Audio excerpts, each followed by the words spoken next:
I am tearing up. I just about screamed right now, and I'm not even there. Now that's inspirational, Natalie. I feel inspired today. I could be here for another hour. And I was talking to my class. There were only 2 of us, and the other guy was in the hospital. So here I am.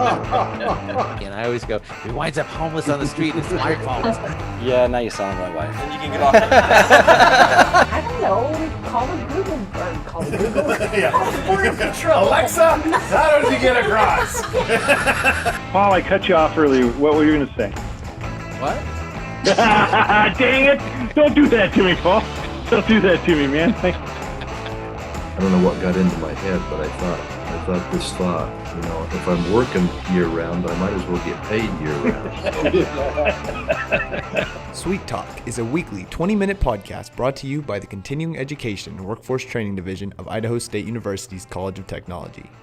Find us on Apple Podcasts, Spotify, and SoundCloud, and subscribe today. Now, it's time to get started with Sweet Talk. Good morning and welcome to Sweet Talk, a weekly podcast with Continuing Education and Workforce Training at Idaho State University. You'll notice one thing different today. Paul Dickey, our regular host, is out. He is on assignment today, so I am joined by Shirley in our office, who's actually been here, I believe, longer than anyone else in our department. Oh, and thanks. Thank you. How are you today, Shirley? I'm fine. And Shirley, we have 2 guests with us today. We have Kendall Gray and Dave Anderson. They are with Local 648. How are you gentlemen today? Doing very well, thank you. We're doing fine. Thank you. Can you introduce yourselves and tell us just a little bit about what you do? I'm David Anderson. I'm the business manager, financial secretary for the United Association of Plumbers and Pipefitters, Local 648. Basically, what I do is I handle all the business for the local. I do contracts. I work with Department of Education, Department of Labor. I do political action up at the Capitol building. I work with Department of Energy. Anything that does with our contracts, I'm the guy that does it. I also run the hall, and I'm responsible for dispatching individuals to jobs. We have a pool of contractors that we pull from, that when they need somebody, they call me and I provide them manpower. That's pretty much it in a nutshell. All right, my name is Kendall Gray. I am the current training coordinator for Eastern Idaho JATC, which is associated with Local 648. So we are the Eastern Idaho JATC of Plumbers and Pipefitters. There is a sister to us, which is in Boise, which is the Southwest JATC, but we are the Eastern Idaho JATC. And we provide apprentices to Local 648. Well, okay, that brings me into my next question. You're for the eastern, southeastern region of Idaho. What area specifically do you guys cover? Our jurisdiction covers from Minidoka and Cassia County lines to Twin Falls and Jerome County, all the way up to Salmon, all the way to the Montana border, Wyoming border, and Utah border. So it's all southeast central Idaho. And then how does that work on the national level for apprenticeships? Does each state kind of have their own sections? Yes, they're tied in with jurisdictions of locals. Each local, and there's 271 locals in the United States. Each has their own geographical jurisdiction. Idaho has 3 jurisdictions, Local 648 for us in southeast central Idaho, Local 296, southwest central Idaho and part of Oregon, and Local 44 out of Spokane, which takes in the Panhandle all the way up from Granger all the way up to the Canadian border. So each local has a JATC with them that they supply manpower and train individuals as an apprentice. And then how many members do you guys have? Currently, we have a membership of 442. And so I'm going to ask Shirley a question before I get into the next one. Shirley has been with us for an incredibly long time. And you guys, of course, we run apprenticeship programs through continuing education and workforce training. Shirley, can you tell us just a little bit about the history of apprenticeships with continuing education? Well, when I was going to school and was working in the department as a work study, in the evenings, we had the apprentices come in and I was responsible for collecting all the paperwork that we needed from them. So that's been over 20 years that apprentices have been here at ISU. And I know it's been longer than that because they were still, I mean, it wasn't new when I was a work study student. So it's been here for a long time. Yep. So that tells you how long Shirley's been with us, quite a long time. Kendall and Dave, can you talk a little bit about the classes here at Idaho State University's continuing education? So the ones that we offer here at our apprenticeship school? Correct. Right. So we offer everything to do with the pipe fitting industry. So it is a very vast industry. It doesn't sound like it is, but there's an awful lot of classes involved in teaching that industry. I know we only have 20 minutes, so I'll keep it brief then, because we got a lot. So we touch on welding, obviously, everything to do with plumbing, obviously. So we have plumbing courses 1, 2, and 3, all the way to 4th years. To keep up with the state regulations. We are tied to the state for one of the few schools in the state of Idaho that a plumber can get their plumbing license through our facility. We also teach labor history. We teach financial literacy for the apprentices. That has been becoming more and more apparently abundantly important to the apprentices, because we get a lot of guys that get into our industry and end up making more money than they ever have in their whole life, and they don't spend it wisely. And so we have to teach them financial literacy. That is one thing that we've really stepped up our game on, I think, in the last 4 or 5 years. Also, as far as welding goes, pipe fitters, if you guys know, you guys do have a very good welding program up there at ISU, and I'll take nothing away from that. But pipe welders are the cream of the crop when it comes to welding. So we do teach welding here, and we're very, very heavily involved in a welding program, and not just in our local level, but our welding program is on a national level. What that means, if individuals come to our program and earn certifications, those are national certifications they can take with them around the country. So it's a very, very cool thing that we have and we offer here. We also offer orbital welding for a lot of the chip plant stuff that's going on. Microchip plant is what I was getting at. I'm sure everyone over there has heard about all the money that Micron has gotten up there in Boise, and that big giant facility you're going to be building up there. That is specialized equipment that it takes to do that kind of work, and we train that here. We also train a vast array of safety. Safety is the utmost important in construction now, especially heavy industrial construction that we specialize in. As far as safety goes, we have the regular OSHA classes that you guys can all sure are aware of and have a love for at this point, I guess, or a love-hate relationship with OSHA. And then we also teach a basic rigging and advanced rigging, which is very, very important for what we do for a living, and other various kind of safety courses that way. Because what comes into our program, because of the way that we interview, we get a vast array of skill sets that come into our program. So all of our classes have to be set up for, we have people that come in that have, never held a tape measure in their life. And we also have people coming in that already have been in the construction industry for 3-4 years. So our classes are set up that we can accommodate that vast array of skill sets into our classes. Let's see, what else? Am I missing any of them? Or BIM classes. Oh yes, we also touch on CAD and technology. That's a big area. Obviously, look at us right now having a meeting, not face to face and on Zoom and a podcast. It's 2022. So to not talk about technology and trades would be crazy. That's just how it works and how it's going to happen. So we do teach CAD BIM now. We're getting away from AutoCAD and we teach mostly just Revit here. We also do have total station classes, or Trimble, if you guys know what those are, which is robotic layout. We teach that here as well. So now, what types of jobs would apprenticeships through your program look forward to? So the way it works is, because we're tied to a local, and most people don't understand how a union hall works, and the union hall is a hiring hall. Okay, so the union provides to the contractors a list of qualified and certified applicants, right? Or people, if they would, with a list.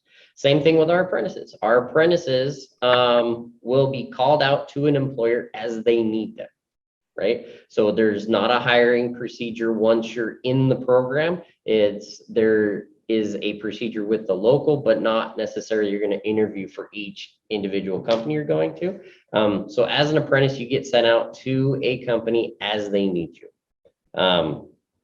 And right now we're running what employment rate for our apprentices, I would want to say is 95%. Yes, I'd say 95%. We're about 95% employment of our current apprentices, which I'm assuming we're going to hit 100% within a month. Yeah, we have 35 apprentices in our program right now, and only 4 are not working. And then they do pipe fitting. Yes, if it's got a hole in it and ground got a hole, that's what we do. So pipe fitting, plumbing, and HVAC, all of our apprentices take all the applicable classes for all 3 trade-specific areas. And it all matters. I guess it's kind of luck of the draw of how they are placed on the list of what employer they end up going to.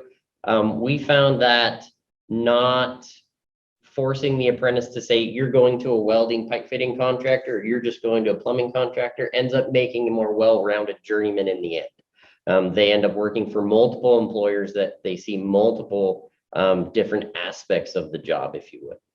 Okay, so that makes sense that that's a little bit different than the apprenticeship programs we have, where typically our apprenticeships have a job as they're going into our program. Right.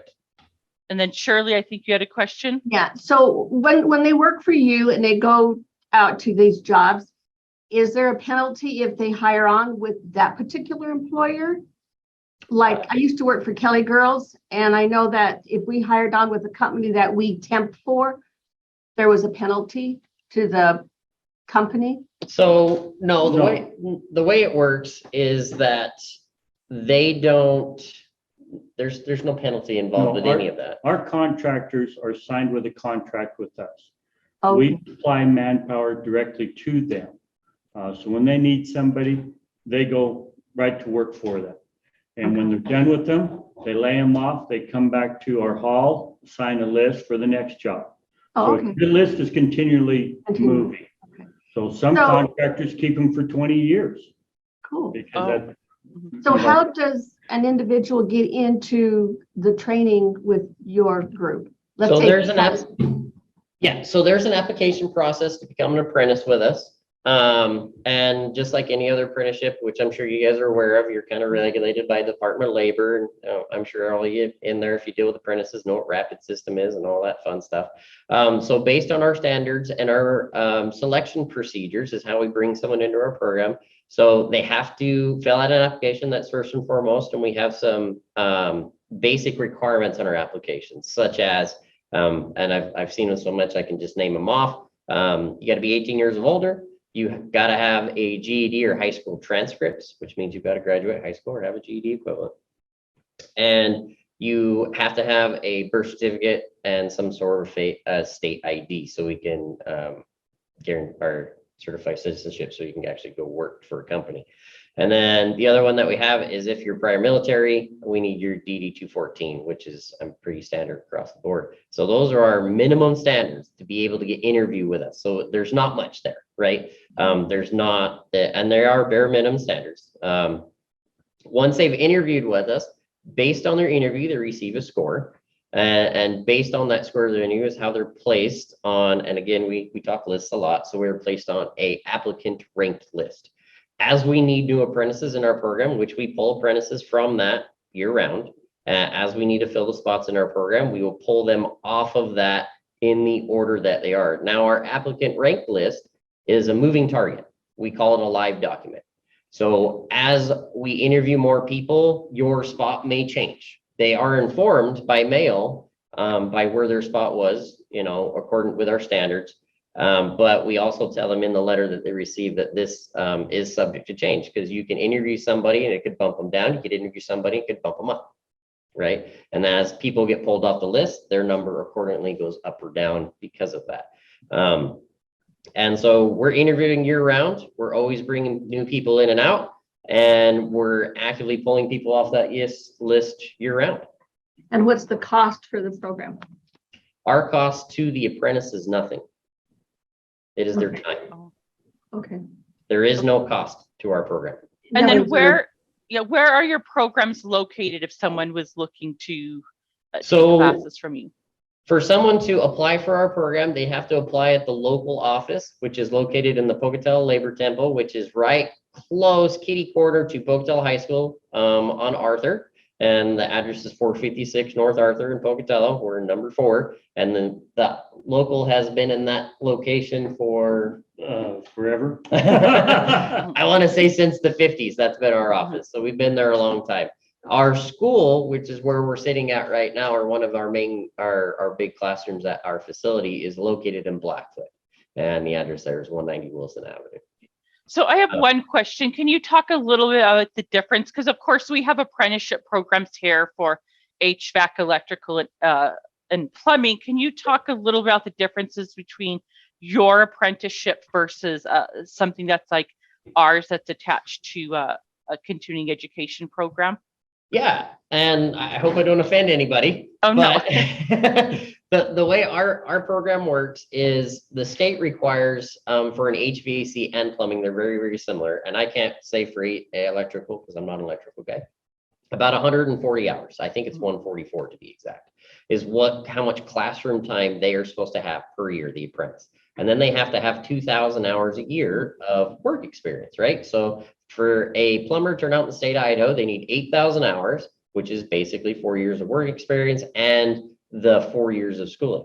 Our schooling is right around 260 hours a year because we don't just turn out somebody as a plumber. Our program is 5 years. Our program turns out somebody as a pipe fitter with a plumbing license, right? So there's a little bit more schooling involved there. We do have the option if somebody just wants to be a plumber that they can, cut those hours down and just do the bare minimum the state requires just to be a plumber. But in our area, for our jurisdiction and our work scope, they're way more employable if they do the other skill sets and for an employer, right? And that's kind of the name of the game. I'm sure you've seen it yourselves that you have people that are in multiple apprenticeships. The more certifications and things that you have nowadays, the more employable and the more lucrative your job options are to an employer. And essentially the more money you can make. So nothing's different in that regard from us and you. The other thing that's different is we don't have a tuition cost. That tuition cost is paid for in the contracts that we have with our contractors by the contractors themselves, right? We have a collective bargaining agreement with our contractors, and set aside in that collective bargaining agreement is monies that those employees working for those contractors get set aside as they work every hour for that contractor in those agreements. So that's how our classes are paid for. It doesn't come out of the wages of the apprentice while they're working. One difference is though why our apprentices are working, our pay scales, which are very, very regulated through us, are pretty easily defined. And that's something that you probably don't see. And I'm going to say in the non-union world, we'll just call it the other sector. They don't really define a period apprentice.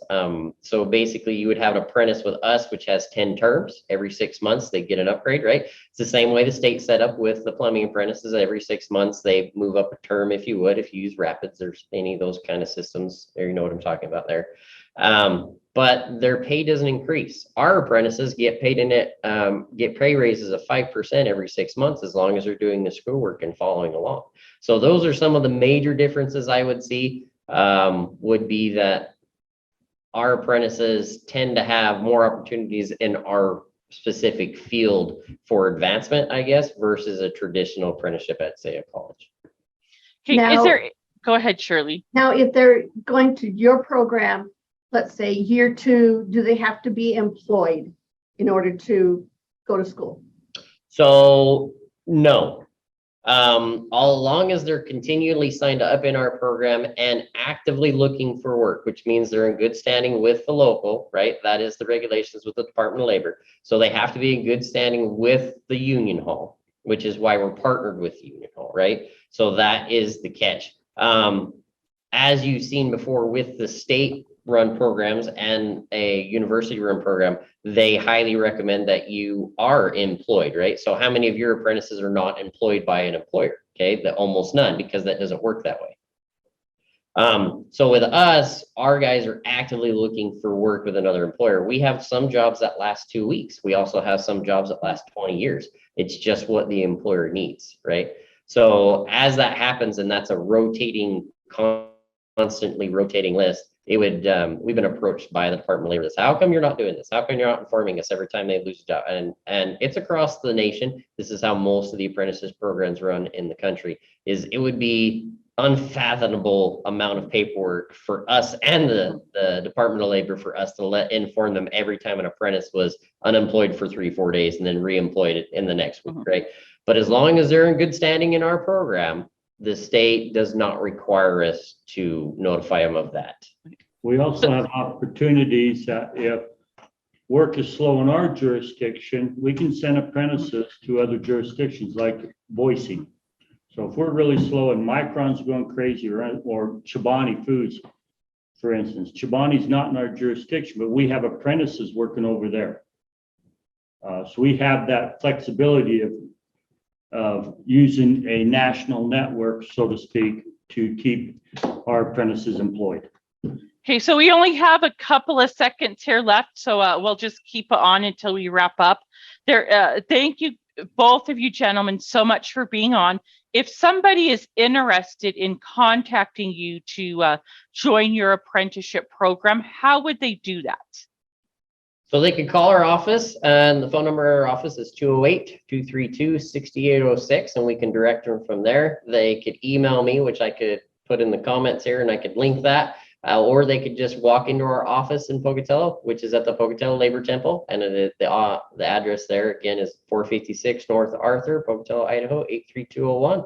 And we can direct them from there. 82204. Oh, 204. Well, thank you both so much. It's Thank been you. so interesting learning the difference between your apprenticeship and ours.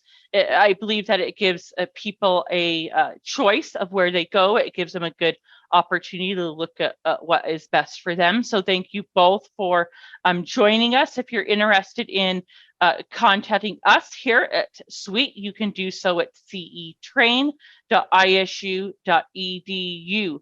And again, thank you very much to both Kendall and Dave, as well as Shirley, for joining us today on our podcast. Be safe out there. Thank you so much. You. Thanks Thank so you. much. You. Bye.